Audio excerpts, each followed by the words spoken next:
টানা কয়েক দফা কমানোর পর এবার দেশের বাজারে সোনার দাম বাড়ানোর ঘোষণা দিয়েছে বাংলাদেশ জুয়েলার্স অ্যাসোসিয়েশন বাজুস। ভরিতে সর্বোচ্চ ২,৯৩৯ টাকা বাড়িয়ে নির্ধারণ করা হয়েছে নতুন মূল্য। ফলে ভালো মানের অর্থাৎ ২২ ক্যারেটের এক ভরি সোনার দাম হবে ১,৩৭,৪৪৯ টাকা। ১৯ নভেম্বর সন্ধ্যায় এক বিজ্ঞপ্তিতে এই তথ্য জানিয়েছে বাজুস। বুধবার থেকে সোনার নতুন এই দাম কার্যকর হবে।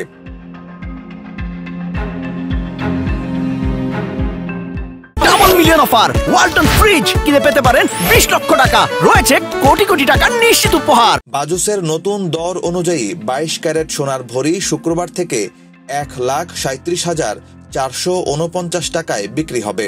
দাম কমার পর প্রতি ভরি ২১ ক্যারেট মানের সোনা ১,৩১,১৯৬ টাকা এবং ১৮ ক্যারেট মানের সোনা ১,১২,৪৫২ টাকায় বিক্রি হবে। এছাড়া সনাতন পদ্ধতির প্রতি ভরি সোনা বিক্রি হবে ৯২,২৮৫ টাকায়।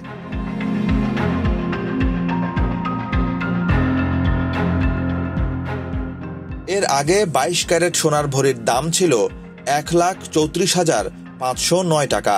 এছাড়া ২১ ক্যারেট প্রতি ভরি ১,২৮,৩৯৭ টাকা, ১৮ ক্যারেট প্রতি ভরি ১,১০,০৬১ টাকা এবং সনাতন পদ্ধতির প্রতি ভরি সোনা ৯০,২৩২ টাকায় বিক্রি হচ্ছিল। বাজুস জানিয়েছে, সোনার বিক্রয় মূল্যের সঙ্গে আবশ্যিকভাবে সরকার নির্ধারিত ৫% ভ্যাট ও বাজুস নির্ধারিত ন্যূনতম মজুরি ৬% যুক্ত করতে হবে।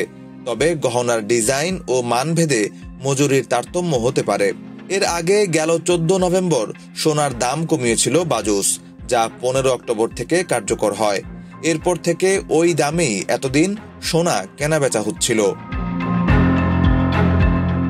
নিউজ ডেস্ক, বাংলাদেশ প্রতিদিন।